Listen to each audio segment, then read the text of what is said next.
истинного праведника не встречал. Не видел я в позоре сына Авраама.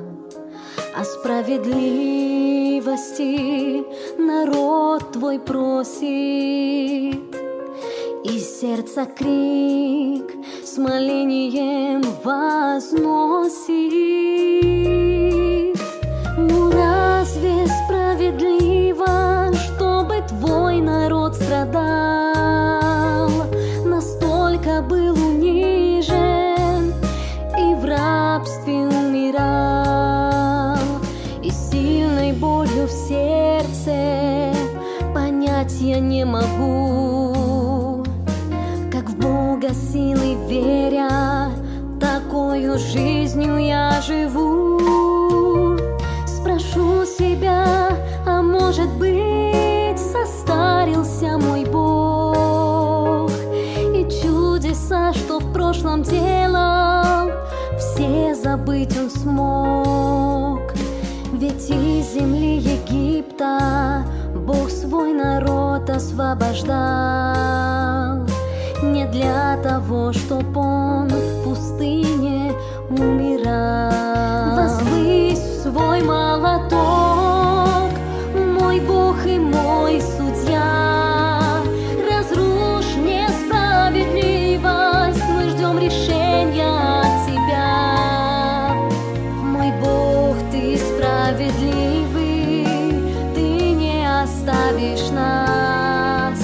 Решения ожидаем справедливого сейчас. Возвысь свой... Добрый вечер всем, пусть Бог благословит вас. Сегодня понедельник, 30 июня, последний день этого месяца, последний день первой половины года. Осталось совсем 6 месяцев, и чтобы этот год закончился. Поэтому старайтесь жить по справедливости, и чтобы вы видели славу Божью, чтобы вы видели справедливость Божью в вашей жизни в этой второй половине года. И сегодня я хочу показать вам еще одно свидетельство, которое доказывает, что Бог не отказывается от того, и чтобы защитить своих избранных. Хорошо? Посмотрите, и скоро вернемся.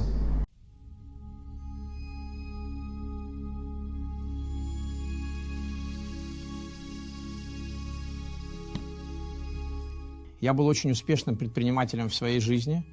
Я начал очень рано, и за это время мне удалось приобрести 6 компаний. В одном из моих филиалов работало 50 сотрудников, было 50 автомобилей, отличная инфраструктура. Однако в одной сфере своей жизни я был неудачником в личной жизни. У меня было 3 брака, 3 отношения, но все в моей жизни с самого начала шло не так. Я познакомился со своей первой девушкой, матерью моего сына. Я прожил с ней 5 лет. Поскольку она была старше меня, а у меня не было жизненного опыта, для меня это оказалось совсем неудачно. Потом я познакомился с другим человеком, в мою жизнь вошла еще одна женщина. В этих отношениях я прожил 12 лет, занимался проституцией, постоянно изменял ей, вел беспорядочную жизнь, связанную с проституцией. Все, что было неправильным, я делал. Мы устраивали женский бинго. Это может показаться шуткой, но мы действительно этим занимались. У меня была дача, я постоянно бывал там с проститутками, жил либо дома, либо в ночных клубах. Я расстался с этой женщиной, с которой был 12 лет, и вот на моем пути появилась девушка по вызову. Она была очень молода, на 20 лет младше меня. Я увлекся ею до пугающей степени. Оплачивал ей учебу в университете, подарил ей новый автомобиль. Все, что она у меня просила, я ей давал, путешествовал с ней повсюду. Но я начал делать нечто очень неправильное, перестал заботиться о своих финансах. И в это время, именно в тот момент, я осознал, что загнал свою компанию в яму. Я понял, что все рухнуло.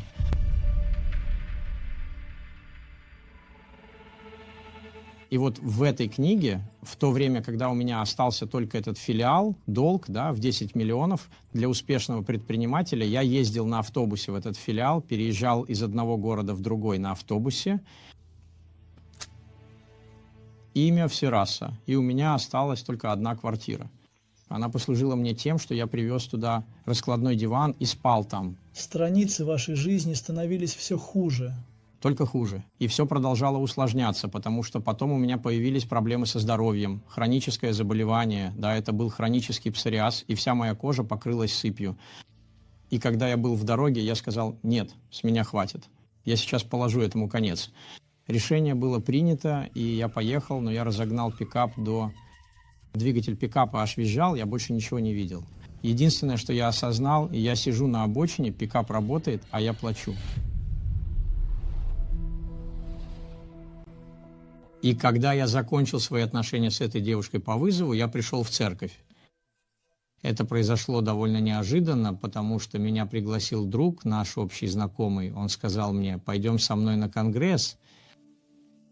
Я пришел на конгресс, это была универсальная церковь, и я остался слушать слово, которое звучало с алтаря, как говорил человек Божий.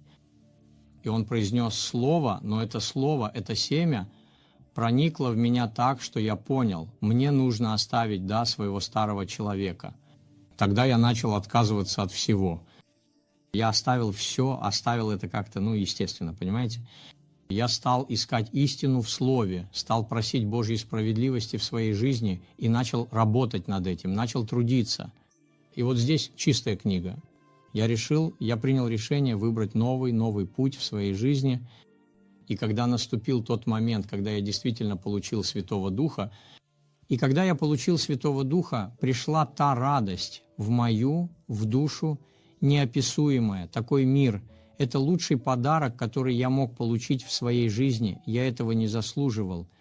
Мне удалось привести свою жизнь в порядок. Я очистил свое имя. И на протяжении этого периода, как я уже говорил, да, после всех потерь и нового начала, между этим в новом начале не хватало ключевого элемента, это была личная жизнь. И я оставался на протяжении этого времени 12 лет один в церкви. Мне не хватало кого-то рядом, кто бы мне помогал, спутницы жизни, да? Наступил момент в моей жизни, когда мне пришлось принять решение. Я сказал: нет, больше нельзя оставаться одному. Тогда я начал ходить на терапию любви. Я дал себе обещание, да, начал ходить на терапию любви с твердым намерением, я понял это. И одновременно, да, я заботился о своем сердце, занимался лечением, терапией, слушал Слово. И я попросил Бога восстановить справедливость в моей жизни. Я начал настойчиво просить и действовать в своей вере, чтобы Бог подготовил для меня этого человека. Я начал посещать собрания. Я уезжал из Кампинаса, приезжал в храм Соломона, да, на Жуан-Диас, приезжал туда, останавливался в отеле, жил в отеле в районе Мурумби и ходил на собрания. Я думал, а вдруг она здесь, да? Кто знает, может быть, это принцесса, которая однажды придет, если я встречу ее, она уже не ускользнет от меня. Это было на терапии любви в Рио-де-Жанейро. Да, во всех местах, где проходила терапия и где я чувствовал себя комфортно, я ходил. Не было никаких чувств, потому что мне нужно было продавать свой товар, да? Больше ничего не находил. Все было впустую, как будто стучал в закрытую дверь. Но в твоей церкви не было. Конечно, там были женщины Божьи, но не было таких, с какими качествами я искал. Пока я не понял, что решить это можно только через жертву. Тогда пришла святая жертва. Святая жертва сыграла очень важную роль на этом пути, потому что когда я поднялся на алтарь, взывая к Богу о справедливости, чтобы Он действительно исполнил то, о чем я просил. Да, в тот момент, когда я бросил вызов алтарю, мне уже было 53 года. И когда я принял решение подняться на алтарь и попросить Божьей справедливости в своей жизни, в своей личной жизни, тогда произошло нечто совершенно неожиданное. Я говорю, что это было неожиданно, потому что тогдашний мой пастор подошел ко мне у алтаря и сказал: «Иди сюда». И вот на большом экране показывали программу «Хочу тебя узнать». Я смотрел на фотографии, и он спросил: «Что ты думаешь?» Я ответил, думаю, слушай, это интересные женщины, но как это вообще работает? Могу я тебе помочь? Я сказал. И это был именно тот пастор, который когда-то сказал мне, что я женюсь. После той фотографии мне позвонили, и этот человек сказал мне, «Эй, ты видел мою фотографию?» Я ничего не понял. В тот момент я немного растерялся, потому что сказал, мне позвонил какой-то человек.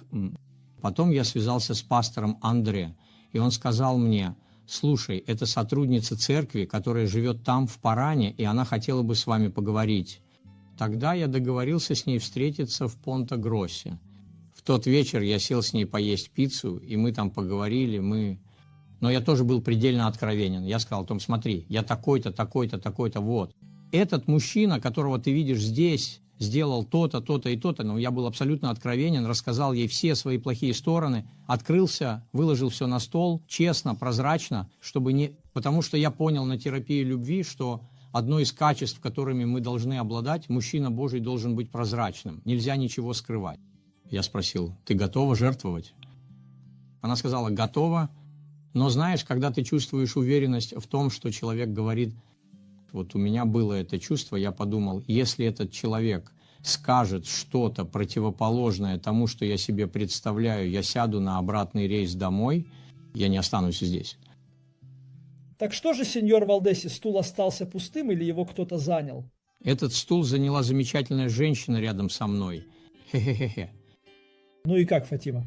Пастор, я пришла в универсальную церковь очень молодой, уже будучи замужем после 25-летних отношений, и когда этот брак закончился из-за его измены, я стала потерянной драхмой, и мне нужно было исцелиться. И именно на лекциях терапии любви я исцелилась, я восстановилась. И тогда на телевидении появилась рубрика, которая называлась «Хочу с тобой познакомиться». Тогда еще не было приложения, как сейчас. И вот наступила святая жертва. Итак, после святой жертвы я тоже записалась на «Хочу с тобой познакомиться». И именно благодаря этой рубрике я познакомилась со своим мужем. Меня зовут Фатима, мне 46 лет, я живу в городе Понта-Гросса, в штате Парана, я предприниматель. Я хочу начать свою жизнь заново рядом с человеком, у которого такие же цели, как у меня. Встречаться, обручиться, пожениться на всю жизнь. И вот она была на большом экране.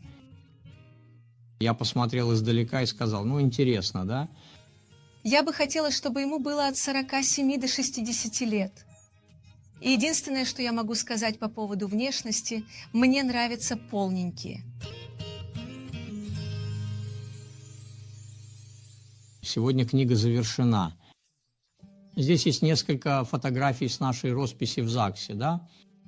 Нам посчастливилось пожениться в храме Соломона на церемонии бракосочетания, да?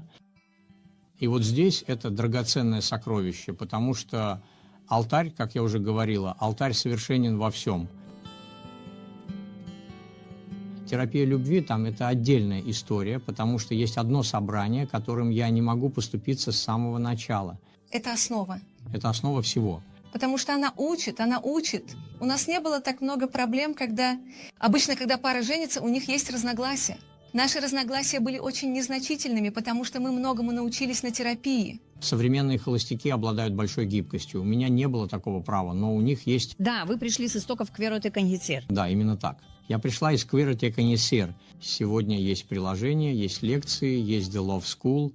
Все доступно, даже прогулка любви. Нет никаких оправданий. Факт в том, что терапия любви – это нечто потрясающее.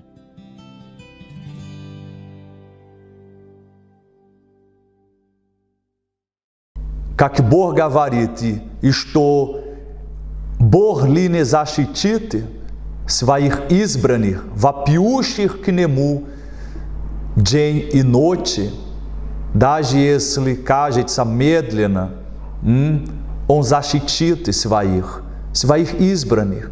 Это справедливо. И вот и что Библия говорит. Если у вас Библия, то 15 глава, 22 стих. И вот и женщина гананеянка, выйдя из тех мест, кричала ему: «Помилуй меня, Господи, Син Давидов, дочь моя жестока, беснуется, но он не отвечал ей ни и слова, и ученики его, приступив, просили его, отпусти ее, потому что кричит за нами. Он же сказал в ответ: я послан только к погибшим овцам дома Израилева. Она, подойдя, кланялась ему и говорила: Господи, помоги мне. Он же сказал в ответ: не хорошо взять хлеб у детей и бросить писем. Она сказала так: Господи, но и псы едят крохи, которые падают со стола Господь их. Тогда Иисус сказал ей в ответ: «О, женщина, велика вера твоя, да будет тебе по желанию твоему». И целилась дочь ее в тот час.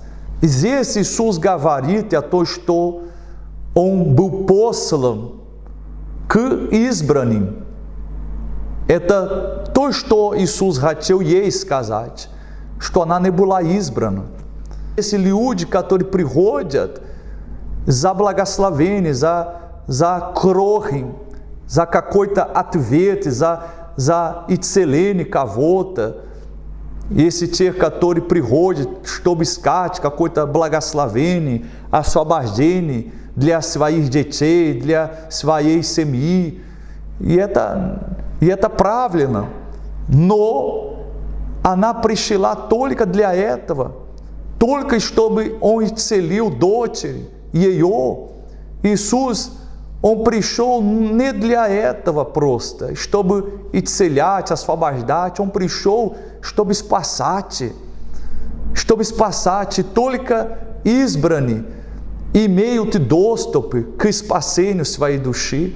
Хорошо, она получила ответ за свою дочь, за освобождение ее.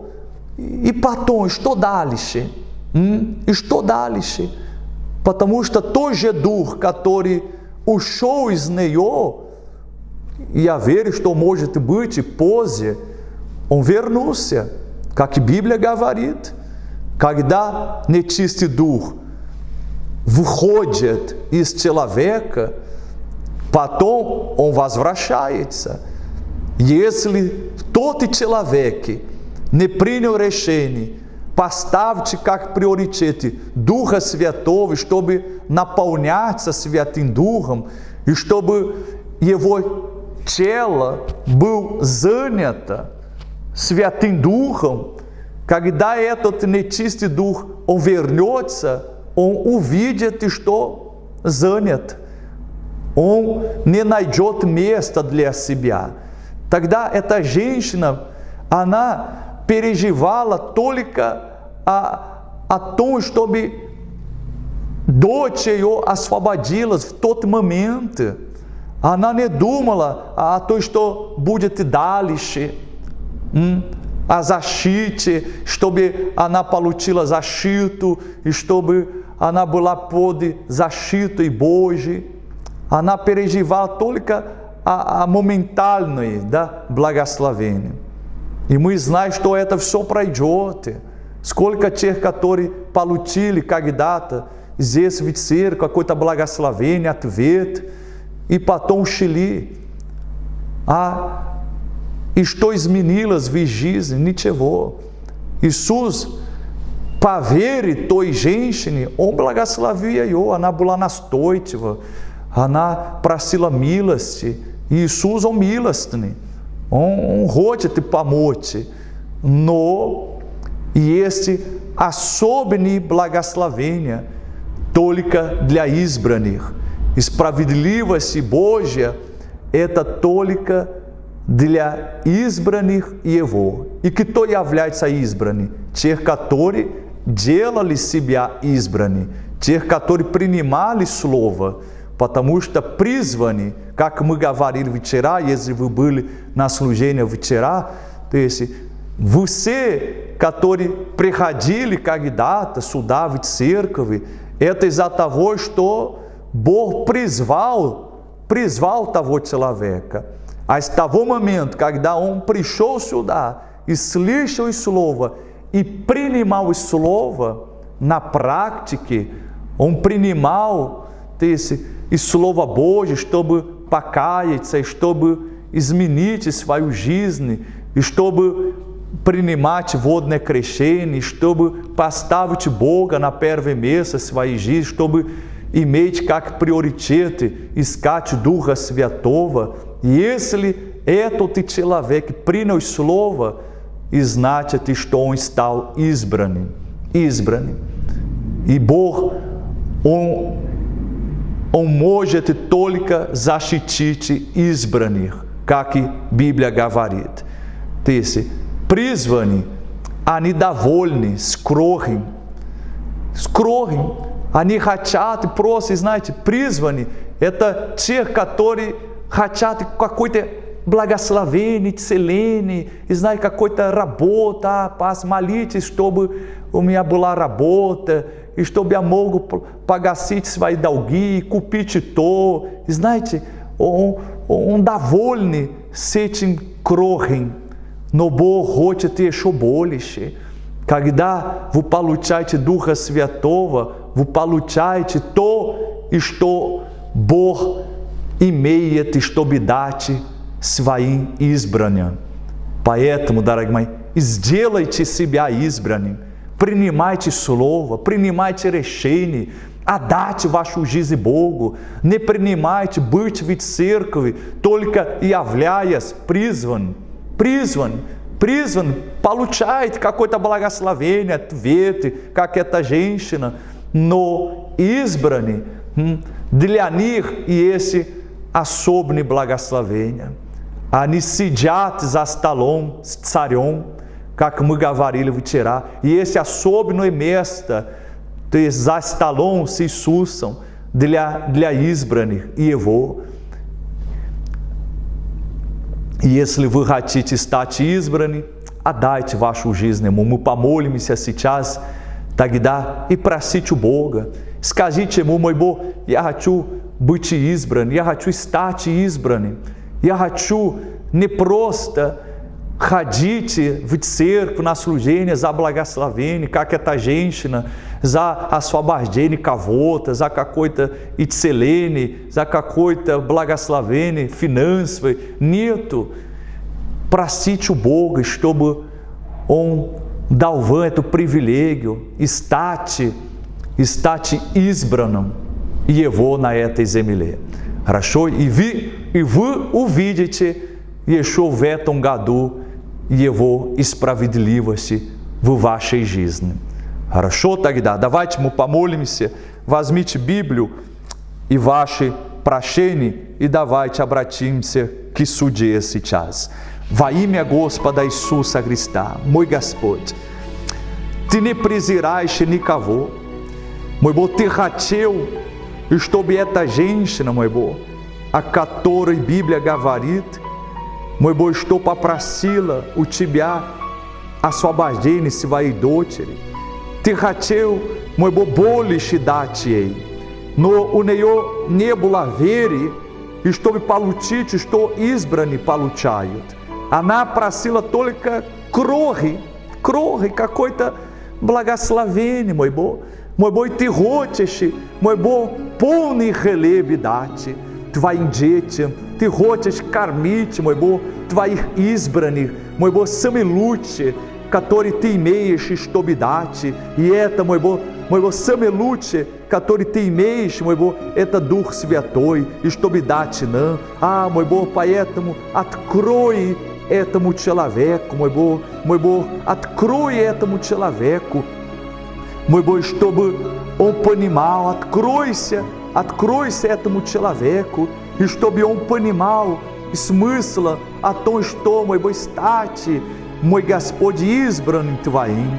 Мой Господь, чтобы перестать поступать, как эта женщина, мой Бог, которая подошла к Тебе только за благословение, за какой-то крохи, мой Бог, которые падают со стола.